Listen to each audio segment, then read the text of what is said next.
Blue Jackets should have an easy 2 points tonight against Calgary, but nothing in this league is ever that easy.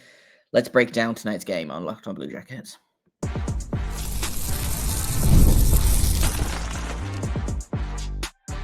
You're Locked On Blue Jackets, your daily podcast on the Columbus Blue Jackets, part of the Locked On Podcast Network, your team every day.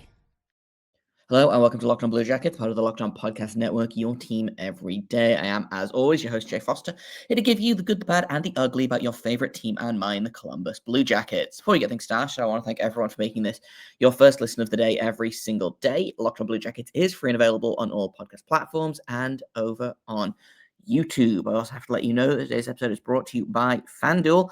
Download the FanDuel app now by visiting FanDuel.com and win $300 in bonus bets if your first $5 bet wins.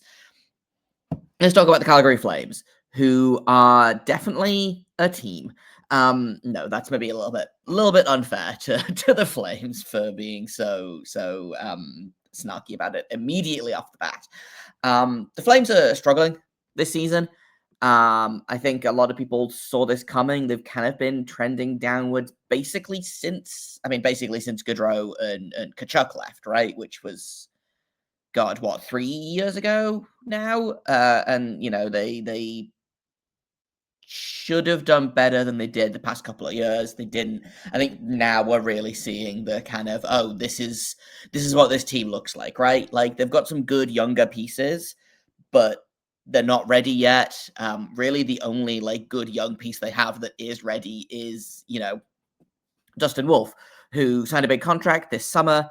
And the Flames have rewarded him for that by basically just letting him get shelled for the entire season. Like, the Flames have decided that they don't know how to score goals anymore, and they're not really interested in preventing goals from being scored either. Dustin Wolf is doing the best he can, but and I sympathize, I really do, because how many times have the Blue Jackets seen, a goalie that gets just absolutely wrecked by his own players, right? Dustin Wolf will be fine. The Flames might not be. They are currently, I believe, 3-9-2.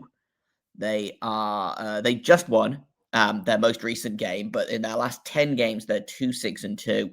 They had a 5-game losing streak, a win, a 3-game losing streak, a win. Blue Jackets obviously looking to bounce back from that extremely stupid loss to the Islanders that, again, I have to say, fully deserved, absolutely should have lost. Doesn't make it any less annoying to lose the way that they did, right? So Blue Jackets are looking to kind of undo some of that embarrassment, I think. And,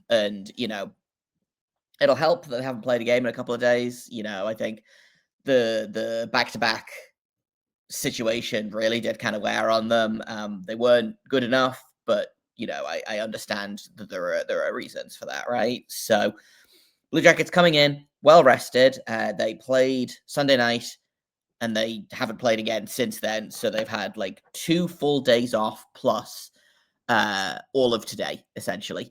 Give or take how much of today it is. An opponent like the Flames, who are not playing their best hockey right now. This should be get 2 points, get out, head to Vancouver, jobs are good, right? It very, very easily could be that, but I do think, and this is the problem that the Blue Jackets have had a lot in the previous years, and they haven't had it as much this year, and they didn't do it as much last year necessarily, but the Blue Jackets of years previous love to play to the level of their opponents, right? And what I mean by that is they will typically show up against a better team. They might not win, but they will typically show up, right? And then they will look absolutely awful against a team that is below them in the standings. So the Blue Jackets need to play to their own level and not to the level of the Flames, because if you play to the level of the Flames, there are many problems that are gonna emerge there, right? That being said, the Blue Jackets have found their way offensively pretty much. There's still some flaws. Obviously, you want the the top six to get going. I don't think this is a game that they will necessarily do that in. I mean, it should be, but it looks like we're still going with the same questionable line combinations from the game against the Islanders, because again, Dean. I was sure that Dean was if it ain't broke, don't fix it kind of guy, but I guess he's just fixing what isn't broken by not fixing it. I don't know. The Blue Jackets should easily win this game, right? Like, they can outscore the Flames, they can out goaltend the Flames, they can sort of out special team the Flames. Maybe not. They've got a worse power play than the Blue Jackets, but a better penalty kill. But like many teams in the league have a better penalty kill, so it comes and goes. The Flames are dead last in the league in goals for per game. They're scoring an average of 2.14 goals per game, whereas the Blue Jackets are scoring an average of 3.25 goals per game. So almost an entire goal more per game for the Blue Jackets. And the Flames are allowing almost 3.5 goals per game, 3.36, versus the Blue Jackets, who are only allowing 3 goals a game on average. So if this is a normal game, which I'm going to knock on wood there, this should be at least a 3-2 win for the Blue Jackets. I think probably it'll be a little bit more high scoring than that, just because I think I don't really have any logic behind it. It just feels like a game where the scoring is going to be high. Hopefully the goaltending is good. It's going to be Jet Greaves. We know that already. Like and it's kind of nice actually to not have to sit here and be like, man, I wonder who they're going to start in goal. We know who's going to start in goal, and again, the tandem is working. I know some people suggested putting Elvis into this game to help him bounce back from the end of that Islanders game. I don't think so. I think you stay with the system. Guys know, okay, I'm starting in goal. I can prepare like that. Obviously things happen, but you keep the rotation going basically as long as you physically can. And with both goalies playing well, Elvis with a 917 on the season, Jet with a 916 on the season, both of them with a GAA below 3. It's easy to sit here and be like, yeah, we can basically start any goalie, so we might as well just keep the rotation going, right? We'll see Elvis against Vancouver on, I want to say Friday or Saturday is the Vancouver game. So goaltending, I feel like it shouldn't be like this, but the Blue Jackets have the edge in goaltending, right? Dustin Wolf is probably going to be starting. He is the starter. Although their backup is playing pretty well. So Devin Cooley is 0-1-1 on the season. So he's got 1 loss and 1 overtime loss, or a shootout loss, actually, it looks like. And he's got a 933 save percentage in those 2 games and has allowed less than 2 goals per game in both of those. Dustin Wolf, by comparison, has an 884 save percentage and is 3-8-1. So he's got all of the Flames wins so far, but he is struggling. Sophomore slump, I think, is probably even rougher for goalies than it is for regular players. But with the Blue Jackets having both Jet and Elvis playing well right now, even if they do end up having to start Elvis for whatever reason, I'm going to knock on wood here. Jet versus Dustin Wolf is a really fun goalie matchup because they're both quote unquote 6 foot tall, which is undersized for a goalie. Having stood next to both of them, my guess is that they are 5'10" max. So that should be a fun matchup of maybe the smallest goalie facing off ever. But I think the Blue Jackets should have the edge there. If Jet Greaves plays the way that he's been playing, and if Dustin Wolf plays the way that he's been playing, the Blue Jackets absolutely have the edge in goaltending. They also have the edge in goal scoring, and we'll get into that in just a second here on Locked on Blue Jackets.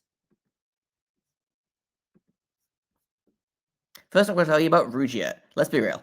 Making excuses doesn't solve anything. We've heard them all before. It's stress. I'm tired. It happens to everyone sometimes. But when it comes to performance, sometimes your body just needs a little extra support, and that's where Rugia comes in. Rugia.com offers fast-acting, doctor-prescribed treatments for ED designed to help you stop making excuses and start making moves. Makes it easy to get started. You just connect with a board-certified doctor, 100% online. There's no awkward waiting rooms. There's no in-person appointments. And if you're prescribed, then your treatment ships discreetly directly to your door. It's fast, simple, and private, and it's all handled by real doctors. It's about confidence, connection, and getting back to the moments that matter. Visit rugiet.com/LockedOnNHL to get 15% off your first order. That's rugiet.com/LOCKEDONNHL. Don't forget to use our code LockedOnNHL so they know we sent you. Rugiet, stop making excuses and start making moves. Welcome back to Locked On Blue Jackets. We've talked a little bit about the goaltending. We've talked a little bit about the Flames being the Flames. Let's talk about the forwards. The Blue Jackets, on paper, are a much better offensive team, right? Like, you look at the Flames' big guns in terms of scoring. Nazem Kadri's got 10 points in 14 games so far this season, which the Flames, having played 2 more games than the Blue Jackets at this point, feels wild. Like, that's a lot of games to have in hand. But Jonathan Huberdeau seems to have found his way finally. He's got 7 points in 9 games, but beyond that, no one is really kind of making a wave on the Flames in terms of offense. Rasmus Anderson, Mackenzie Weegar have both got 4 points each in 14 games for defensemen. In terms of who's hot right now, Jonathan Huberdeau's got 6 points in his last 5 games, including 3 goals. Nazem Kadri's got 3 assists in his last 5 games. So those are the guys that you want to show up, right? Like, Nazem Kadri leading the team in scoring feels extremely strange to me, but good for him, right? On the flip side, the Blue Jackets, you've got Marchenko, point-a-game player, 12 and 12. Voronkov, 10 points in 12 games. Charlie Coyle, 9 points in 12 games. There are guys that you still want to wake up, right? Adam Fantilli's got 6 points this season. Sean Monahan's got 6 points this season. Kent Johnson's got 4 points this season. He's not going to make many more than that on the fourth line, but I digress. On the back end, obviously, Zach Werenski leading the way, 10 points in 12 games as a defenseman. And then Mateychuk and Provorov both have 5 points each. Mateychuk is kind of a question mark, but we'll get to the defense in a little bit here. Like, again, on paper, this Blue Jackets team should run the Flames out of their own building, right? Like, they should be scoring basically at will on a team that doesn't know how to score and also is having kind of wobbly goaltending at the minute, which I think is probably just due to, like, poor defense more than anything. Can they figure out how to do that, though, right? They need to get scoring from literally anyone in the top 6. I know that Miles Wood is in the top 6 right now, and he did score a goal against the Islanders. I'm not considering Miles Wood a top 6 forward. You can't make me. Kromachenko hasn't scored in 7 games. Dmitry Voronkov hasn't scored since the Pittsburgh game, which I think is, 3 or 4 games ago by now? I think 4 games. You want Fantilli to be scoring. You want Sean Monahan to be scoring. Like, I wouldn't hate it if Boone Jenner decided to score a goal. He's got 7 points in 12 games so far, which is fine. But if he's going to be playing on that second line, then you kind of want you want more from someone like Boone Jenner, especially because I don't know that he's doing a lot of heavy lifting on that line, and he should be doing the heavy lifting on that line, but he should be doing probably a little bit more lifting than he is right now, and maybe that's unfair of me to say that he's got more points than Adam Fantilli, but deserves a top 6 spot less. But, like, Fantilli's underlying stats are way better than Jenner's, and also, frankly, the eye test. I think Fantilli is playing. It looks like he's playing way better than Jenner is right now. Similarly, Kent Johnson. He's back in on the fourth line. It sounds like they're not going to change things up from the Islanders game, which, sure, I have nothing to say to that really. Which is why I'm wary of this game. Of the Blue Jackets should win, but here's the thing: is I don't think these line combinations work. The second line, my guess is going to get caved in their own minutes again. The third line, I think, probably will be better than it was against the Islanders, and I think the top line will be better than it was against the Islanders, because both of those lines have been pretty consistently fine so far.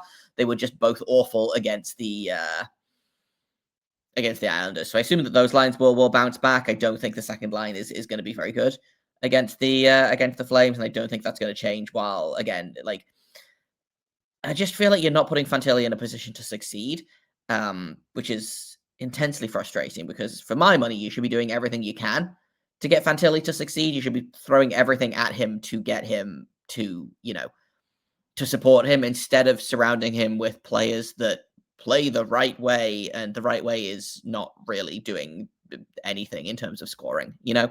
I have some thoughts about what playing the right way means. But like I said, in theory, this should be an easy game. The forwards outclass the Flames forward. The goaltending outclasses the Flames goaltending. The defense should outclass the Flames defense. I don't know. This game feels a little bit like a trap, I feel like they need to come in hard, they need to come in fast, and they need to don't do what they've started doing, which is play well for 2 periods and then play, and do the whole, the third period is just a 20-minute long penalty kill thing, which they kind of did against the Blues a couple of games ago and was extremely stressful, and they had to rely on some excellent goaltending from Jack Reeves. Give your goalie some run support, right? This should be an easy game to do that against, and I talked about this yesterday, but this road trip is structured weirdly because you're doing Calgary to Vancouver to Edmonton to Seattle, which is a dumb way to do this, but you're starting with the teams lower in the standings and graduating to the teams higher in the standings, right? This is a good beginner game for a long road trip.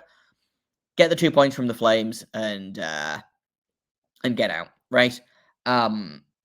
The other thing I want to talk about before we get into any kind of predictions, because it is almost prediction o'clock on here on Locked On Blue Jackets, is the defense has kind of a question mark over it right now, and that's because of Denton Mateychuk.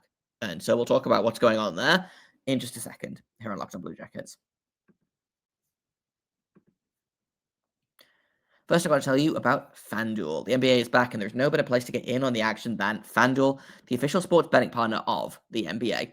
Even if you missed the start of the game or you want to ride the hot hand, FanDuel has live bets on everything from who's going to score next to fourth quarter comebacks. Plus, you can combine your live bets into a same-game parlay for a shot at a bigger payout. It keeps every game exciting, especially when your team is making that late push. And right now, FanDuel is giving new customers $300 in bonus bets when your first $5 bet wins.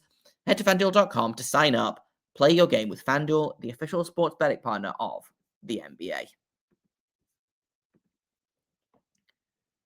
Welcome back to Locked On Blue Jackets. Let's talk about the defense real quick before we get into prediction time. Denton Mateychuk did not skate yesterday. So they practiced in Columbus before, I guess they had an afternoon flight out to Calgary last night or yesterday afternoon.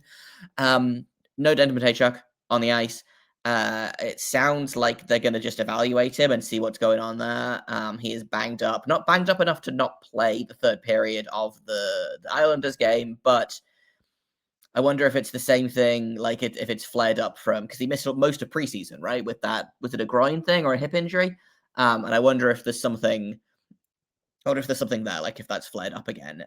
In which case, I am in favor of sitting him for a game to not make it worse, right? I hate when players play injured. I know that that's the whole thing of the Warriors, and they play through injury because they just care so much. But it is November 5th.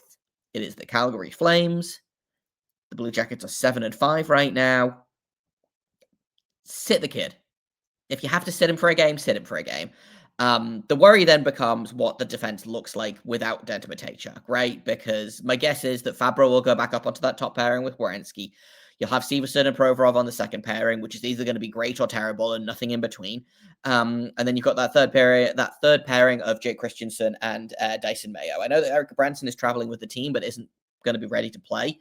I don't know. I think, did they say that it was probably going to be another week or so for him? He's traveling but not playing, so they might have him for the back-to-back for Edmonton, Seattle, which is, sure, whatever, fine. But it looks like it's going to be Christensen and Mayo on that third pairing, which might be an adventure. But mostly what I think will happen is that they will play approximately 8 minutes, and we'll see Zach Werenski and Ivan Provorov will play probably close to 30 minutes each, which is not a great way to run your defense, and I've talked about this in the past about load management for defense of imagine how good Zach Werenski would be if you didn't play him 26 minutes a night. Imagine if you played him 22 minutes a night. Imagine how good he would be if you could condense 26 minutes of game into 22 minutes, right? You should be able to roll your third pairing. Your third pairing should be able to play, 16 to 18 minutes a game. Straight up. You should be able to do that. They haven't done that this year. It's been, the top two pairings have done a lot of the heavy lifting, and if you take someone like Mateychuk out of the equation, who has been playing a lot this season, especially recently since that upgrade to Zach Werenski's defense partner, and I have loved that pairing. I think that's been a great pairing. When you take one of the top four defensemen on this team out of the lineup and replace him with a bottom pairing defenseman due to injury, that is going to create some problems in terms of who do you play where. I think Fabro has improved after, he didn't have a great start to the season. He had the yips a little bit, I think. But he's going to be back up with Werenski, I guess. I don't think they'll split up Provorov and Severson, even though maybe they should do. But that's a whole other problem right now. So my guess is you're going to see Fabro back up with Werenski, and then you'll have Mayo and Christensen on the third pairing that will play very, very few minutes. All of this obviously predicated on the fact that Mateychuk's not ready to go tonight. Like I said, he didn't skate yesterday. He was being evaluated. Traveling with the team is TBD, I think, was the official determination from Jeff Svoboda about Mateychuk's availability tonight. We'll probably know more probably like 4 hours after this episode goes live, because that's how this works. But I am again, I err on the side of, if he's banged up, sit him. This game, sure, nice to get a win, right? And you want your players to play, but I don't think it's worth making an injury worse in essentially a meaningless November game against a basement dwelling opposite conference opponent, right? Yeah, you want to win this game. Yeah, it'll suck if you lose this game, but if you play Mateychuk and he makes it worse, and then he's like, well, now we're out, now he's out for a month, that's going to create a much bigger problem, right? So my guess is, my thought is mostly just kind of suck it up and deal with the Christensen Mayo pairing on the third pairing for a game. And then, again, they don't play again until Saturday, I think. So reevaluate for the Vancouver game. I would rather miss Mateychuk for one game now than miss him for 10 games later on, right? That being said, let's talk about predictions. Every day is know the drill. We're going to pick an anytime goal scorer. We're going to predict the final score. And you guys are going to predict as well. So if you guess both right, you get 3 points. If you get one of them right, you get a point. If you predict an overtime or a shootout game, then correctly, then you get a bonus point as well. So potentially 4 points up for grabs here, if they end up going past regulation, which I do think I kind of have a feeling. Like, it feels like it's going to be okay. Here's what we're going to do. We're going to do a 3-2 overtime game. No, we're going to do a 3-2 shootout game. It feels like a shootout kind of game to me. It feels like it's going to be a really stupid game. So let's go 3-2 in the shootout. Blue Jackets win. And bullying Fantilli almost worked last game. So we're going to do it again. We're going to say Adam Fantilli's going to score. And it's going to be great and fun. And everyone's going to have a great time. And no goalies are going to be sad afterwards. It's going to be great. That's my prediction. Get yours down below, or there'll be a tweet going up probably around about the time this episode goes live. So if you want to do that, then LO_Blue Jackets is where to go for that. You can find me at JAKOBFORSTER on Blue Sky. You can also find the show on Blue Sky at LO-Blue Jackets as well. Thank you for listening to this episode. We'll be back tomorrow with another episode breaking down the good, the bad, and the ugly from tonight's game. Thank you for listening, though, to this one. And until tomorrow, make sure you stay locked on.